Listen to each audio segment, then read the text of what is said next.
Okay, hai. Selamat pagi. So, hari ini kita dah start kelas kita balik. Jadi, untuk hari ini kita masuk kepada topik penjualan bab 6. Okay, kita tengok topik ini.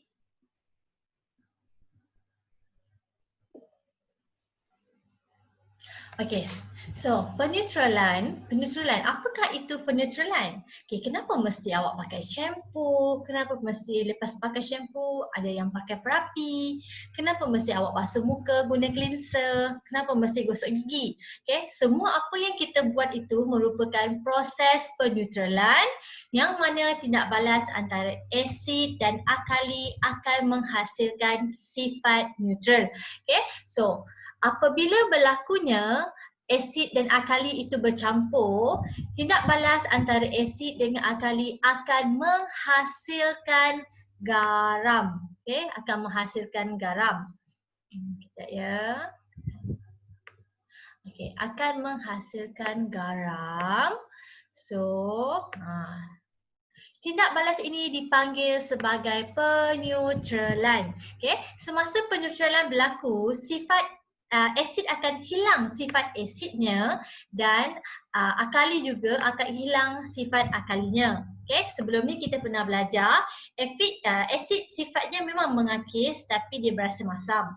Manakala alkali ni pun mengakis tapi dia berasa agak pahit. So bila diorang combine, diorang bercampur, dia akan menjalankan tindak balas peneutralan, okay, yang menghasilkan garam dan air. Okay. Dan kaedah ini digunakan untuk menjalankan tindak balas yang disebut sebagai pentitratan.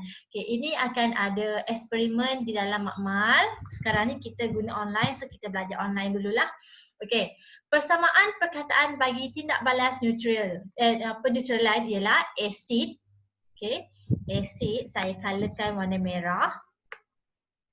Alkali, okay, asid campur alkali, ia akan menghasilkan sifat neutral yang mengandungi garam dan air.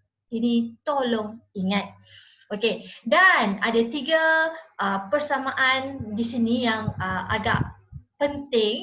Okay, yang pertama asid hidroklorik. Okay, asid hidroklorik bila bercampur dengan natrium hidroksida, ia akan menghasilkan natrium klorida. Natrium klorida. This one. Natrium klorida, dan jangan lupa ada air. Tanpa air, dia takkan berjalan. Okay? Tanpa air, asid dan alkali tidak akan menunjukkan sifatlah ni air. Okay? Kemudian, bila natrium asid sulfurik campur dengan kalium hidroksida, ia akan bertindak balas menghasilkan kalium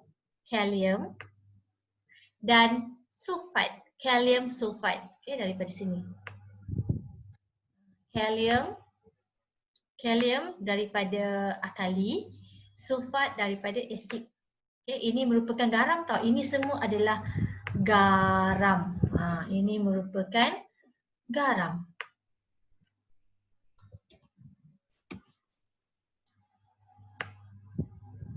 Okay. Kemudian, dan air lah. Okay, kemudian, dan jangan lupa air.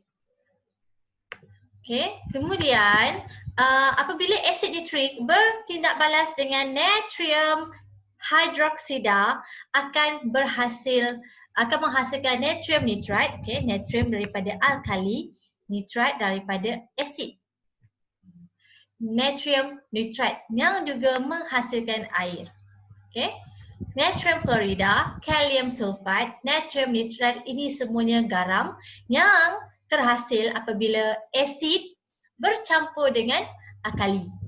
Saya nak tunjuk sikit nanti supaya tak confuse. Ini adalah alkali. Okay, jadi kalau lepas ni dia minta persamaan, saya harap sangat awak boleh bezakan dan boleh cari apa yang akan terhasil lah. Okay, kemudian di sini adalah asid. Okay. Kita ada asid dan kita juga ada alkali yang menghasilkan garam serta air. Okey, seterusnya aplikasi penetralan dalam kehidupan kita. Okey, penetralan mempunyai pelbagai kegunaan dalam kehidupan harian kita. Di samping itu, penetralan ini juga digunakan dalam sektor pertanian dan perindustrian. Okey, yang pertama gigi. Gigi ini sangat-sangat kotor dengan bakteria. So, dia menyebabkan penghasilan asid. Jadi, ubat gigi kita merupakan bahan daripada alkali untuk meneutralkan asid yang dihasilkan oleh bakteria. Okey? Gigi kita ada kuman, awak makan banyak-banyak, makan spaghetti, makan KFC, kuih raya, lemang ketupat, apa lagi? Okey? Asid. Bila banyak sangat asid, kita menggunakan alkali. Okey, ubat gigi mengandungi bahan beralkali dan tujuannya ialah untuk meneutralkan asid yang dihasilkan oleh bakteria. Okey. Kemudian, pembersih muka juga bersifat alkali yang akan menjadikan kulit muka kering. Okey. Dan disebabkan kulit muka itu bersifat alkali, penyegar bersifat asid untuk meneutralkan kulit muka semula. Okay? Semuanya saling berkaitan. Kenapa ada ini, kenapa ada itu. So, kenapa tak boleh pakai ini sahaja? Okay. Kemudian, rambut pun, rambut yang sihat adalah dalam keadaan sedikit berasid. Tetapi shampoo biasanya sedikit beralkali. Oleh itu, perapi yang sedikit berasid akan dapat meneutralkan sisa shampoo pada rambut dan menjadikan rambut lembut. Okay, sekarang ni rambut kita ada minyak. Bila minyak, awak pakai shampoo, okay, bila rambut kita berminyak, dia ada asid tau. Dia ada macam gigi kita lah ada asid.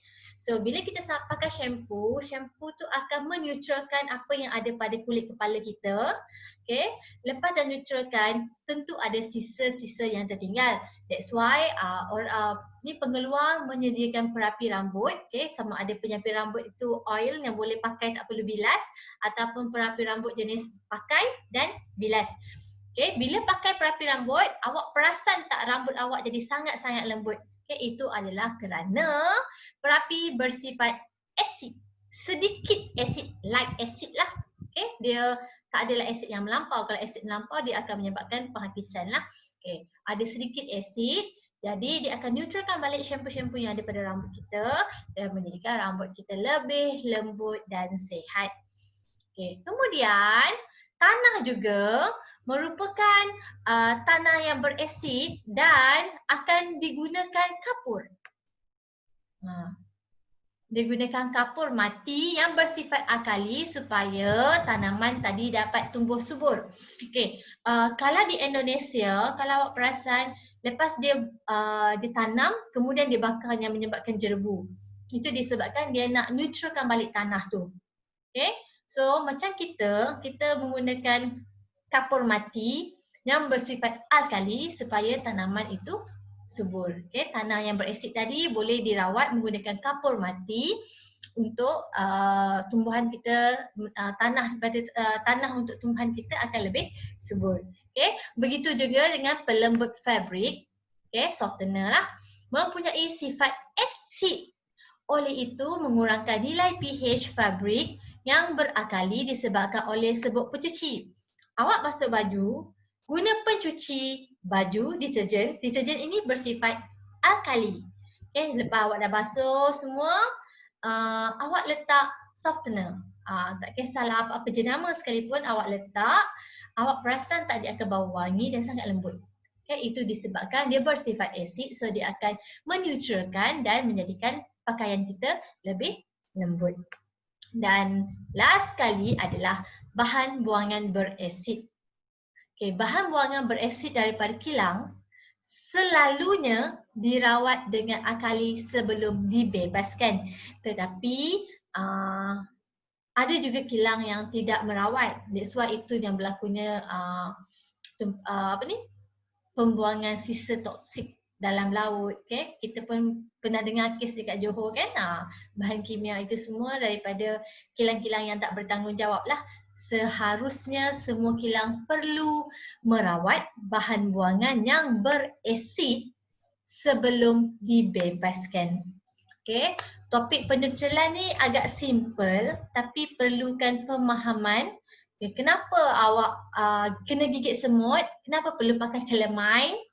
Okay, itu semua perlu awak tahulah apa fungsi calamine, apa sifat calamine, gigitan semut ini apa sifat dia, kenapa kalau pakai ini dia boleh elok, kenapa gigitan lebah tak sama dengan, tebuan tak sama dengan gigitan semut, kenapa? Okay, dia adalah perbezaan yang komplikasi, saling berkait antara asid dan alkali. Jadi saya harap tolong fahamkan topik ini walaupun eksperimen pentitratan tak dapat kita jalankan. So tolong fahamkan dahulu fungsi peneutralan. Macam mana kita nak combinekan apabila asid bertindak balas dengan alkali akan menghasilkan apa. Okay, tadi saya dah tunjuk perkataan depan tu daripada alkali, perkataan yang di bahagian belakang itu daripada asid dan jangan lupa air.